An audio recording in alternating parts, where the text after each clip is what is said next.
Hello, everybody. Welcome back to my channel. It is your favorite dimpled hot mess here with the ever growing list of books that still need to be read.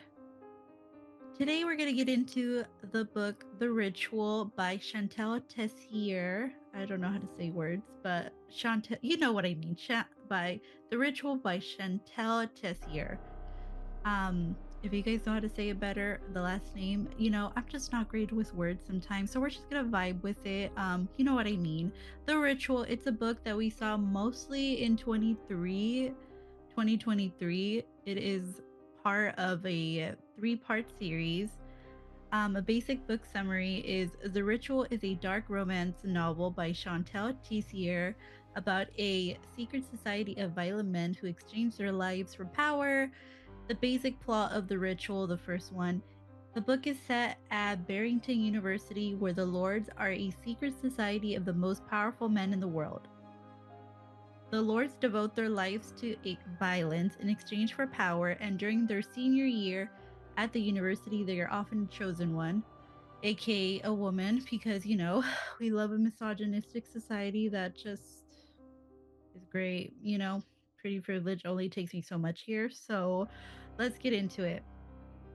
Okay, so you guys know that I am a thirsty hoe, but The Ritual was something else.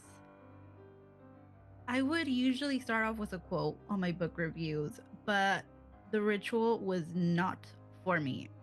So I am going to get into some dark topics, so please note the triggers as well as the obvious smut and sexual discussion and spoilers ahead, most of all.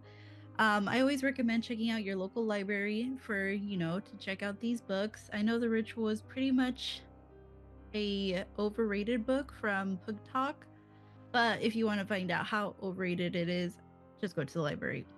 So, some of the triggers include SA, non-con, forced, murder, jealousy, possessiveness, trauma, situations of the R word, violence, usually given in a dark romance, but just in case, letting you guys know, and X, I my pettiness put this as a trigger, but a very masculine society and douchey cis straight men with too much money and time. That is very true. So, okay. I will say that at the beginning of this book, there is a statement saying that this is solely for dark romance purposes and not just morally gray characters, but the super dark gray kind of characters. So let's set the scene. Basically, the caucasity of it takes place in a really prestigious and elite university. And when I say that, I mean everyone who attends this university is no scholarship based person, but someone who is the son or daughter of a multi billionaire, with the dad being quote unquote a lord, which is basically loyal assassins and blood oaths and serving the greater good, insert hot fuzz, and killing this, hot fuzz. Anything for the greater good, I'm just going to say insert hot fuzz because that is all I can think about whenever I hear that quote. But anyway, and killing traitors of such lorddom of the society of lords or whatever. Women and daughters of the lords can be given to them as wives or quote unquote the chosen, aka the one you sleep with when the boys first become seniors. They are given a girl in the university as someone they can keep until they could graduate, and then they marry their arranged marriages and proceed with their own careers and the like. Basically, what we're doing here is you have your mistresses, you have, from what I gather, the boys really are virgins until that time. But penetration, just the usual dick inside is basically the quote unquote the main virgin stereotype here. So they could just like have other things to do, I guess. But basically, you're just a woman is selected to be given to only sleep with and have fun around before you actually have to marry someone. So, like I said, it's not a book to be taken seriously, but you know, caucasity readers, just out there, white people. So who are we following as readers? Let's see. Thankfully, we have a dual perspective in this book. So we're basically following Blakely and Riot. They both grow up with super rich and elite families and each have their own betrothed waiting for them at the end of their graduation. We start off with Blakely in a terrible relationship with Matt, her current boo, who is just a douchey kind of toxic, like he is the Nate Jacobs and both physical and emotionally damaging to the point where I kept reading the shit that he was doing to Blakely. Maybe not physically at first, but emotionally. Like, this girl was your stereotypical hourglass beauty that everybody finds hot because, rich people's kids are often hot, apparently. Seriously, apparently she had the whole big tits, big ass, but worst of all, of course, she had to have the small stomach.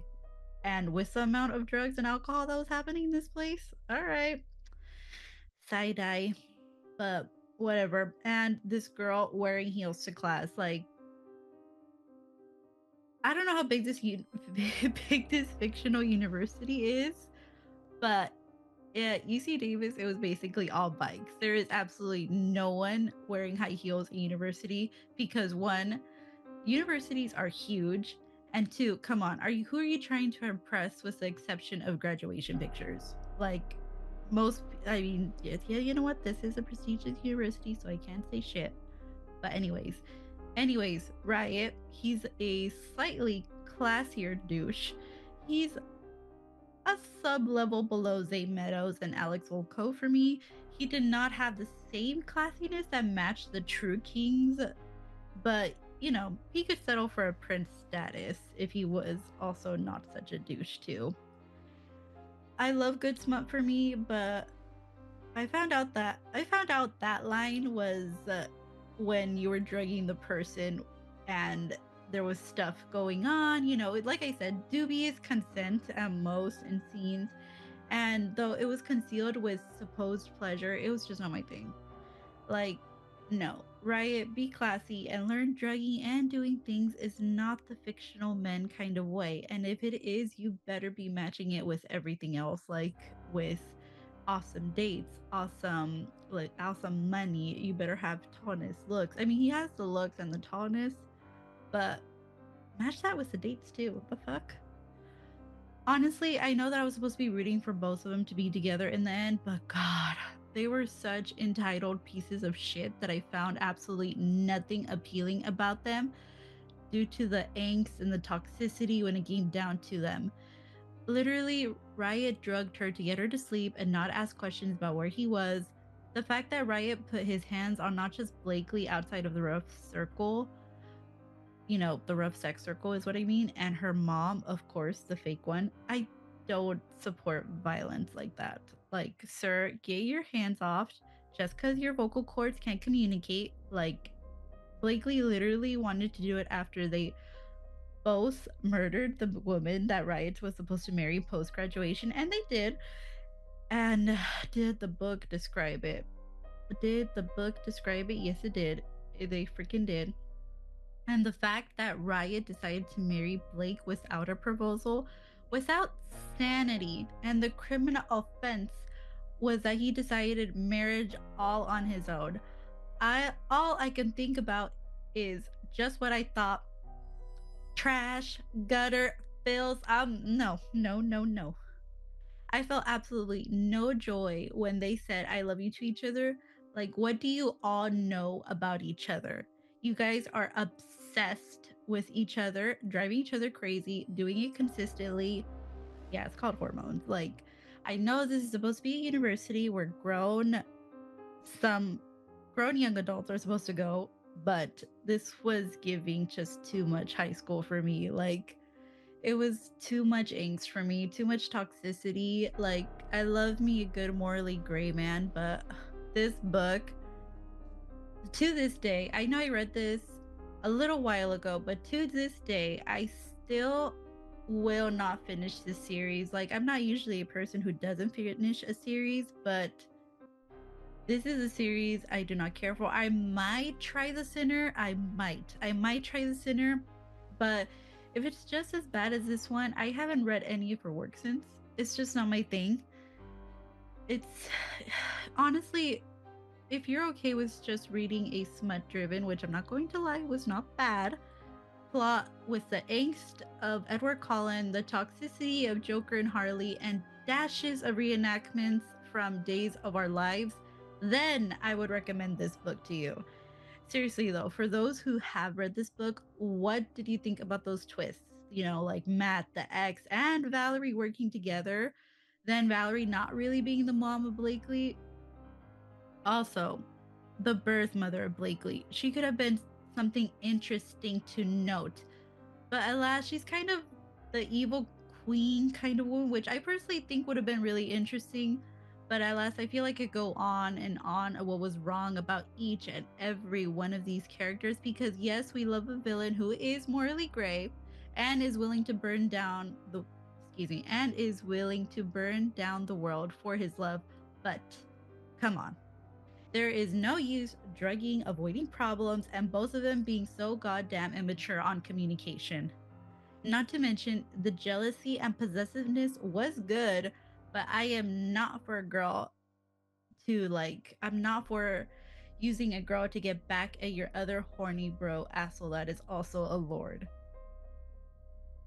Let me just say the real villains of the story, mostly Matt though, got off way too easy. There was so much buildup on the actions of Matt, he almost Blakely.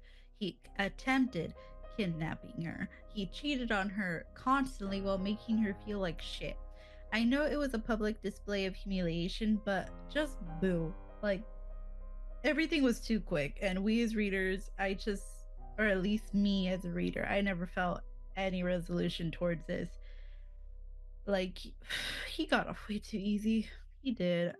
The caucasity of it, I know this happens in probably sororities and all that, but still, uh, is anything ever done? Anything, anything, let me know. Okay, I know that was probably a huge spiel about me hating on this book, but I did include parts that I did enjoy reading. I will say this about MMC Riot is not one who is into kink shaming, and for the most part, he is a man who definitely knows what he wants. And a good part of Blakely is that she matches his energy.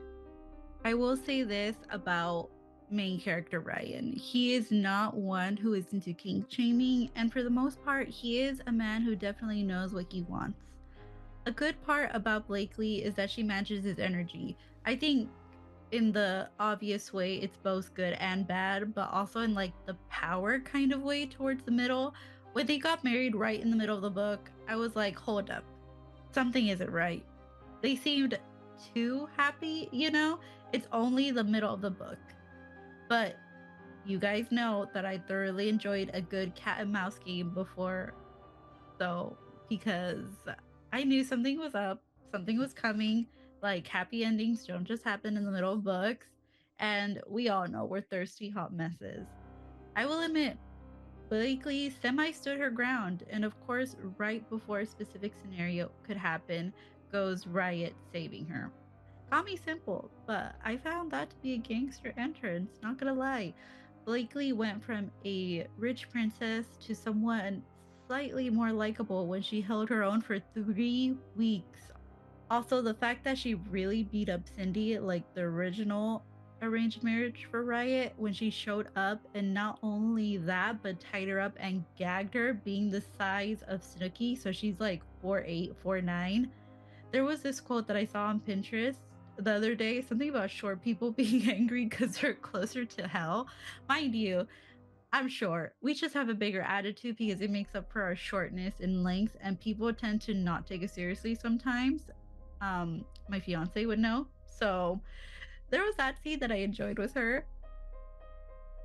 But most of all, I could forgive many things in a fictional MMC, but loyalty is the one thing that matters in everyone. Otherwise, my rating would have really gone down.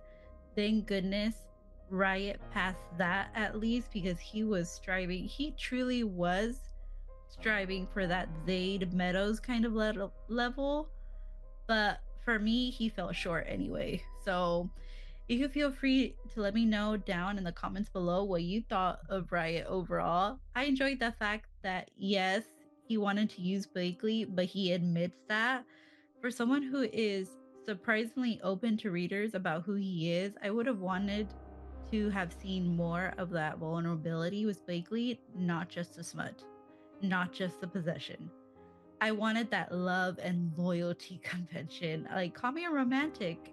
I mean, he is honest about who he is down to the point where he was like, yes, I'm a selfish prick. But because of that, I got Blakely and I have no regrets or something like that. And Blakely, mm, well, mm, she got a less shitty life and better sex for the rest of her life, you know? So there's that. No, literally though, because after those first rough scenes, especially since I don't know why the purity culture is so big here, but towards the middle, like the reenactment scenes, the kind that Blakely felt ashamed of at first, which, I appreciate the psychology of why women like a forced sex fantasy because it's like being so desirable. It's the being desirable part that they cannot resist you. So that was an interesting little snippet in the book that I didn't expect, but nevertheless, I kind of appreciated it. And if that's, I hope that's right. Honestly, I know this is a fictional read with a lot of bad things in it, but I'm hoping that psychology part is at least correct. You know what I mean? And, for me, anything fun outdoors is always fun to read. I will admit, I absolutely laughed and found out something new about myself with a Sharpie scene. It made me feel things, and we're slowly discovering that. So, on that physical aspect of fantasy fulfillment, moving on. In the end, what matters, that's what matters, right? I personally would have left it at I would have probably ended the book at the news of the pregnancy with Blakely having twins because honestly, I didn't need to see the second generation of douchebags. I didn't. Plus, if I'm correct, this is just standalone, but there's this is has its own twisted kind of happily ever after because it's unfortunate one of the twins wants to be a lord. And what's even the sadder is the name of said twins. Like, girl, no. Blakely, like, no offense, but really those names? Like Royal and Rain? What is this, the Kardashians? Jesus, like the caucasity. Come on now. That being said, if you're still here, tell me what you did like or not like about the ritual. Is this series worth reading? Does the angst get worse? Is there anything that I missed talking about? Please let me know in the comments down below. And if you still here, please like and subscribe and hit that bell for notifications.